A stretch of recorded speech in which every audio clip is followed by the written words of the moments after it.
Hey group, this is, well, what the title says, this is a cemetery experience. Something I wanted to share with everybody. I've had, let's see, how many cemetery experiences have I had? Three, okay. Two of them were outside of the cemetery, but right there at the cemetery.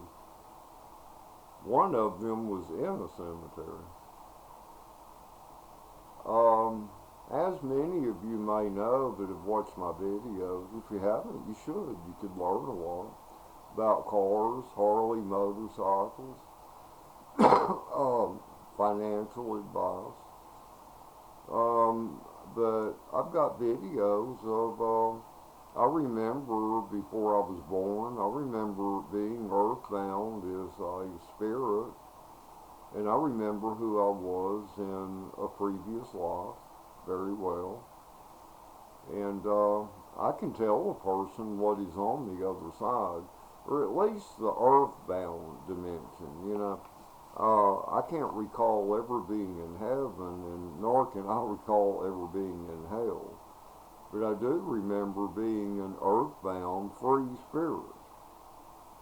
I do remember that for about 3 years until I was reborn in 1956, or in the abdomen of my mother as of 1955 to be born in 1956. So I have knowledges, and I think that's why I attract things. Because ever since I was a little boy, and even now, I'm not with all of the rest of you. I can go anywhere.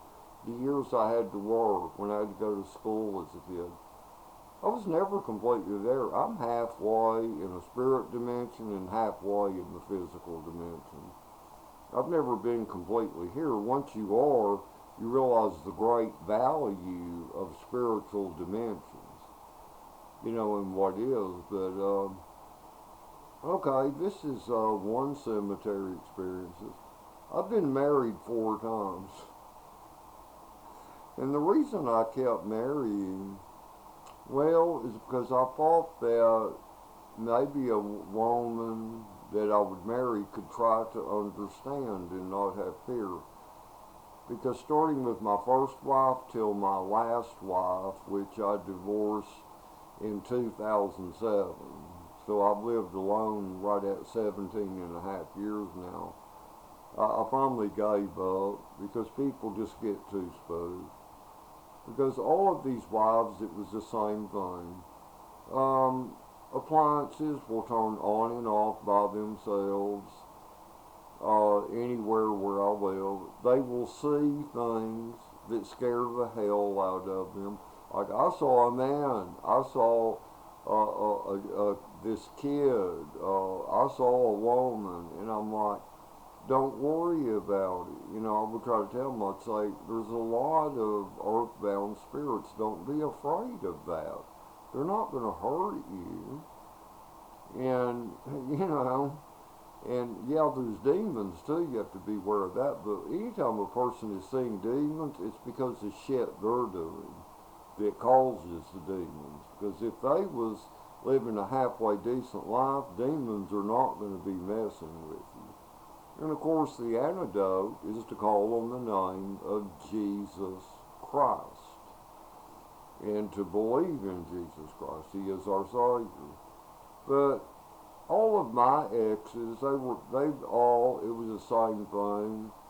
It got to be too much for them, and one of them, let's see, which was this one, the third wife, I found the back of a white envelope on the screen door in 1997. Earl, I left because I just can't take it anymore. And then my first wife, Debbie, well, she said, well, I was known by the name of Bubba by her because she was around my family back then, and that was my nickname. It should be, there's things after you, Bubba. And I said, nothing is after me. I said, your fear is because you don't know total reality, you know? And let's see, what did the second one? Okay, the second one. The second one had demons in her. That ill elf had damn demons in her. Ho ho ho. And she's part of one of my other cemetery stories. But the first one that I actually enjoyed and I was very much at peace, it was with, let's see, yeah, my second wife. She had family up by Austin, and it was just a little town right outside of Austin. They had some acreage. I can't remember. I think it was called Liberty Hill. It was either called Liberty Hill or Liberty, Texas.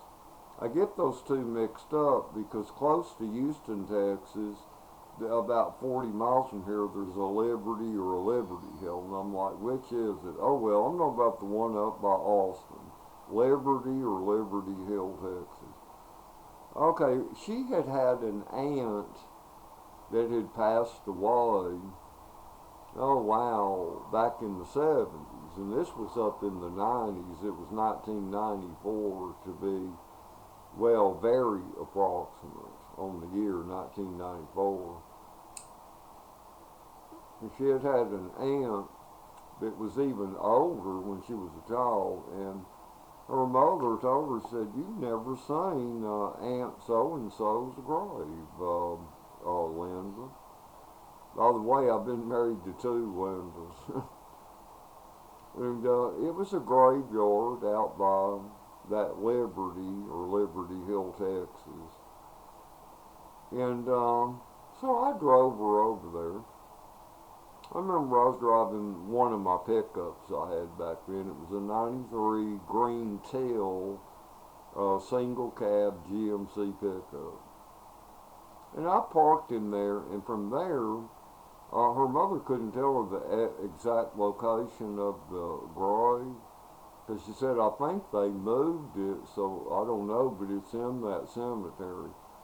And so I sat in that pickup with the window rolled down, and I've always carried a thermos of coffee all my life, even when I was a teenager, anywhere I go, you know.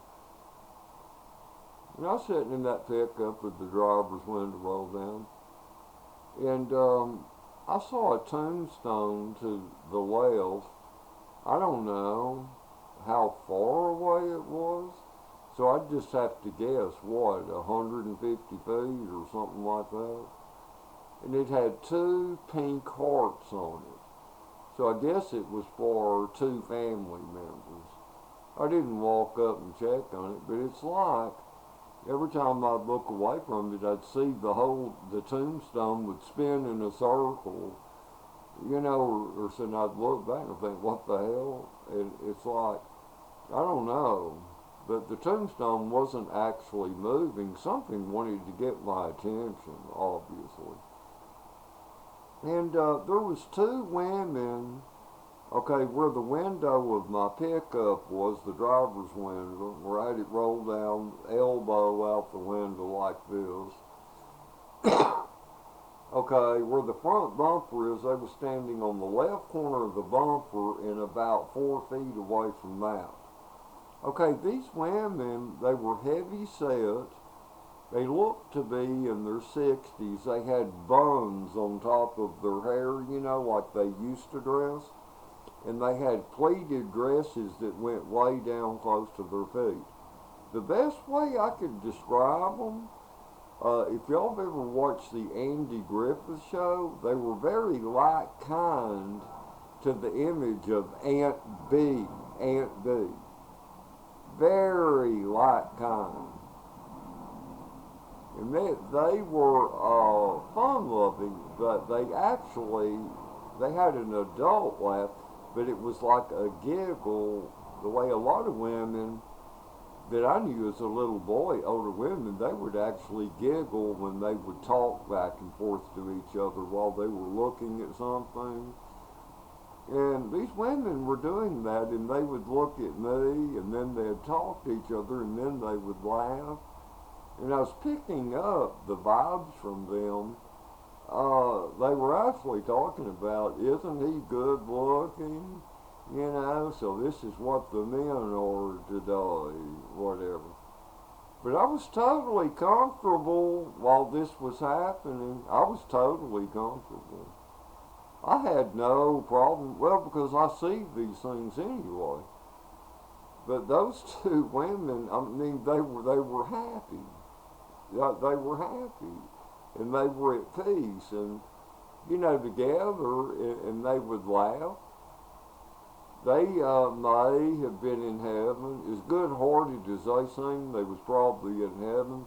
But see, spirits from the other dimensions, they will come back to certain points, like where they live, where they went to school, the house they were born into, or even a cemetery where their body was buried, because it's a place of reference. It's a place of reference. Like, if I went to Cisco, Texas, I'd drive by Cecil Carter's place in Romney, which has been closed for over 30 years now, just to look at that soil and think, oh man, I bought my first car there. You know, it's the same thing. That's why spirits do that.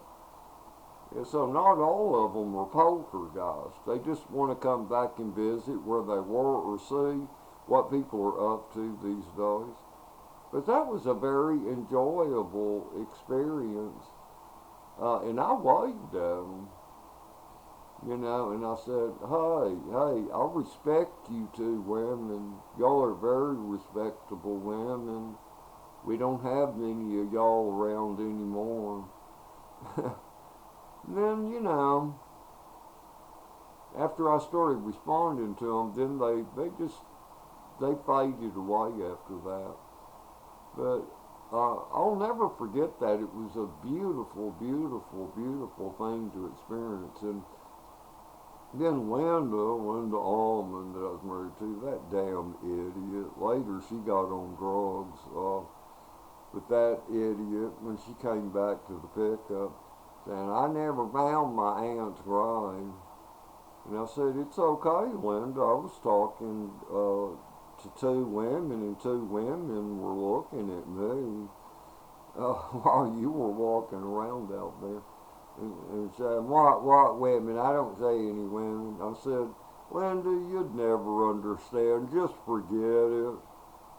You know, she was another idiot. And when she would see things here at the house, you know, I've lived here in this house since 1993.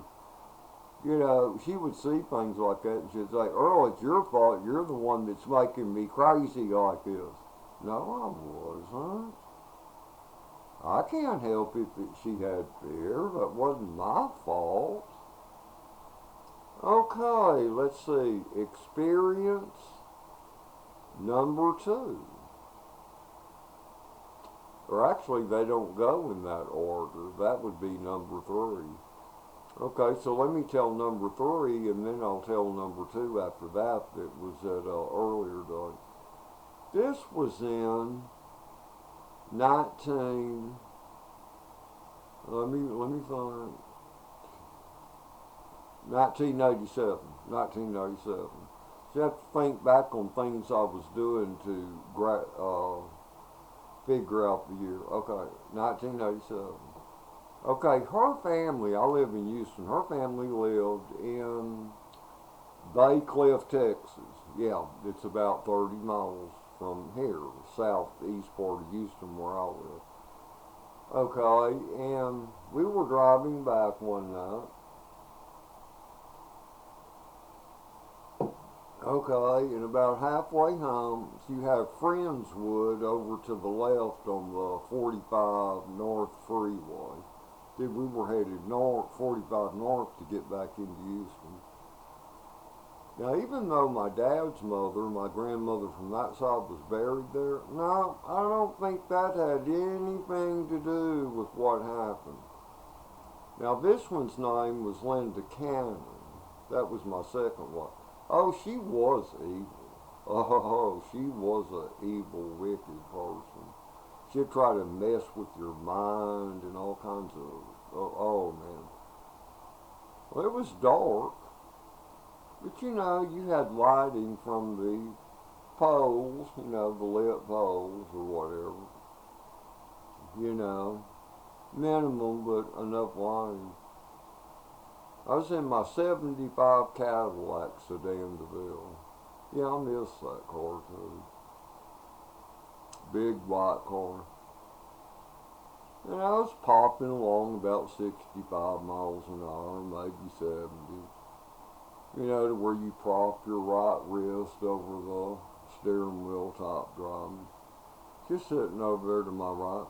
She jerked forward so harshly, she bumped her head on the dash just above the, and she's like, ah, ah. And she turns and I said, Linda, what is wrong? So something grabbed me around the throat from the back seat, girl. Immediately, I felt a spiritual presence come over me, and it told me, in my heart, mind, and spirit, it said, Earl, that wasn't for you. So don't worry about it. It has nothing to do with you. It wasn't for you. Because I had no fear.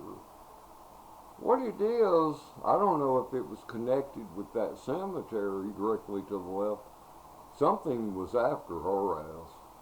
Oh, yeah, and I'm not surprised that it was. But boy, something grabbed that bitch. Something grabbed that bitch. But see, the amazing thing about it is that it never swayed me. I just kind of smiled because I knew in my heart, mind, and spirit, whatever that was, it has nothing to do with me. It has nothing to do with me. There you go. But that was another incident. And it may or may not be related to that cemetery or the fact that my grandmother was buried there. I don't know. But I do know this much. It was because that evil thing, I call her a thing, I don't think of her as a human. She had demons in her people. She was wicked, wicked. Okay, the next incident, it happened in 1981. What it is, I had gotten laid off from Hydro, which I did retire from later on. We were all laid off for about 6 months. I took a job as a nighttime security guard. Let's see, the security company was Burns Security Service.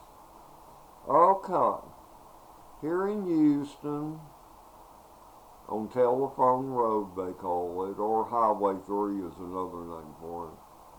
Just before you get into Pearland, there's a road called Knapp Road. You turn to right on Knapp Road, right at that corner. You have a very large cemetery to the left. To the right, you have a pipe yard called Guido Lingle Pipe Yard that is huge, with racks and racks and racks of pipes for about as far as you can see. My job was to be at Guido Lingle Pipe Yard and to be there all night, work a 12-hour shift, and it's to where you do key rounds, to where that we would either use this, it was one of those older Jeep mailsters. The Postal Service used to sell those to people when they would get older. It was a Jeep mailster, that has a door that slides open on the side. The other was a Chevrolet pickup in the early 70s with duals on the back with a 454 V8 in it. I remember I used to love the way those pipes sounded. Okay, at that time, one of my favorite cars that I owned 3 cars back then, but my favorite car that I would drive up there at night was a 1973 Cadillac sedan DeVille. It had a tan vinyl top on it, and it was white. And that white was so shiny, I got compliments from everybody. And you figure it being a 73 and had very low mileage. Only 42,000 miles on it when I bought it a year earlier. You know, you figure that car was only 8 years old. And a car of that quality that's been preserved and is ding free and all that to be 8 years old is still worth a lot of money. Because look at today's cars, you know, what you would have, something like that if it was garage kept or whatever. But I saw, it's probably 2 a.m., I was waxing that car with rain dance paste polish, you know, wax it. Where you smear it on there, you let it dry a little, then you take a rag and rub it on. And when I got down around to the right side quarter panel, I was kneeling down, you know, finishing that part. It was the last part of the car that I needed to wax. And I saw a hazy but very clear figure. It was an older man. He may have been about 5'6", wearing a white shirt and pleated black pants. And, you know, didn't have much hair up on top. Looked to be, in his 70s. And he stood there and he smiled and he had the nicest, kindest eyes. And I remember he told me, he said to me, and for some reason I had no fear of this. I had no fear of it at all. I wasn't frightened or anything. Because I was still knelt down and looking up at him. He said to me, "That looks very nice. That's a beautiful car." And I said to him, "Thank you, sir." And then after that, he was gone. He was gone. Wow.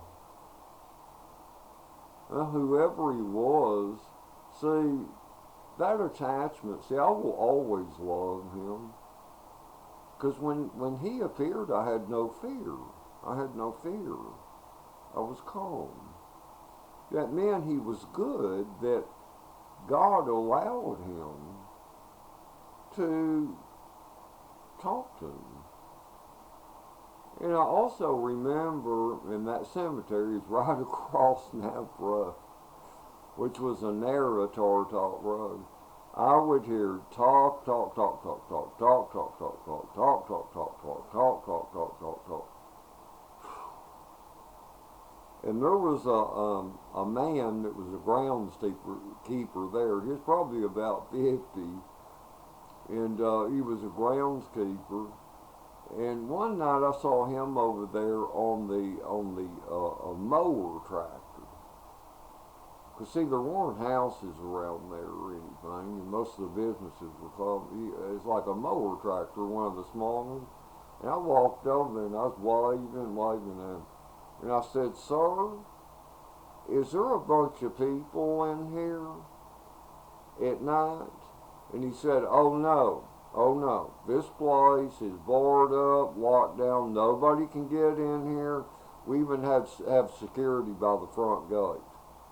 And I check all these areas, nobody is in here at night." I said, "Sir, there is talking that goes on all night long in this cemetery." And he looked at me and said, "Oh, I know about it. I know about that. That's nothing new to me, and it's nothing new to the people that work here." And I'm like, "Okay." I just wanted to see what he said. No, sir, you're right. I hear them all the time. I'm busy, and talk, talk, talk, talk, talk, talk, talk.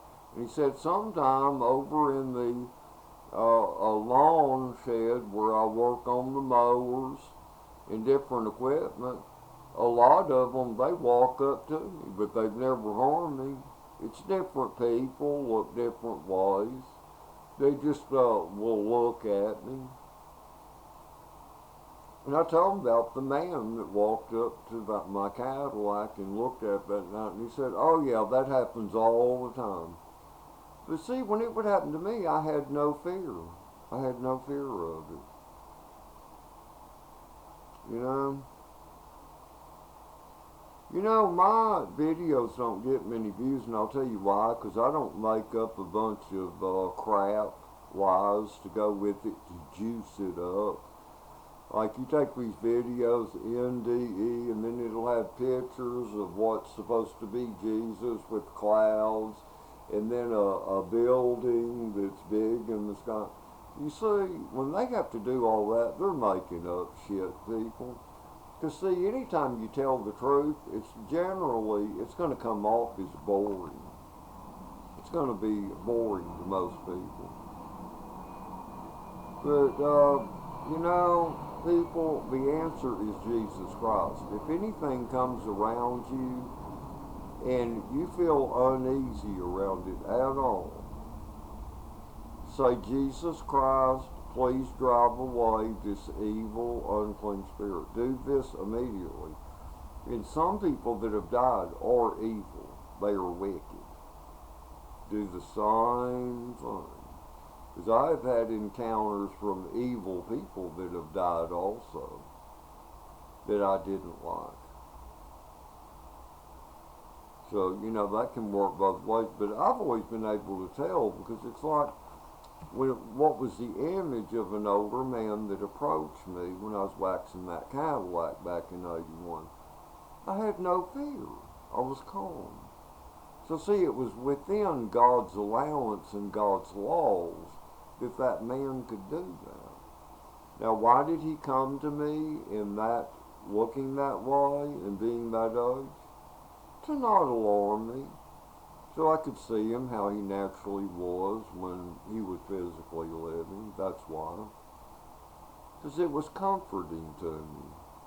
And I have that connection with him and those two women from Liberty or Liberty Hill, Texas, that would look at me, they'd whisper to each other, then they had like a giggle, you know.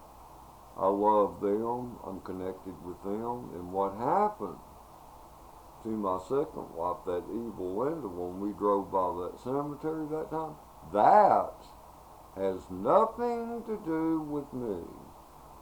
Because I was allowed to know Jesus Christ in my heart, mind, and spirit. He let me know, Earl, this has nothing to do with you at all. Nothing to do with you at all. It's her. There you go. What else? Well, 28 minutes already. Oh, if I could only get people to listen to me, if I could only get people to listen to what I tell them. People, quit listening to the lies you're hearing at these churches. Believe in Jesus Christ. If you need someone to talk to, here's something a person left a comment for me in one of my videos. And they said, you need to go talk to a preacher and some of the members at a church so they can enlighten you. And I'm like, what? No, you don't. If you need to talk to someone, talk to Jesus Christ the way you would talk to me. Like right now, Jesus Christ, I love you.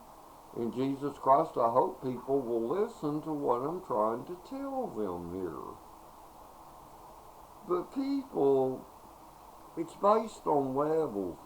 Anytime you tell a lie, or you steal, or you do somebody wrong, it's going to happen to you, and even worse. I guarantee you. You cannot do anybody wrong. Because see, anything, even though we have free will, here's how it works where God's concerned. We have free will, but when we take the authority upon ourselves to tell a lie on someone or to take what belongs to them, steal from them, or to mistreat them, we've taken authority with one of God's creations. You're going to pay for it. You're going to pay for it. Bad things happen to bad people. I've lived to see it. Oh, I have lived to see it. But I love you all if you're a good person. If you're a bad person, you're on your own. But anyway, it's a beautiful life, and Jesus Christ is the answer. And I come forth before my brothers and sisters and the children in this life, and I say, Jesus Christ, I love you. And I want for the people to follow you, Father in heaven, our Savior. I love you, Jesus Christ. And thank you for blessing me, for I am blessed. Later.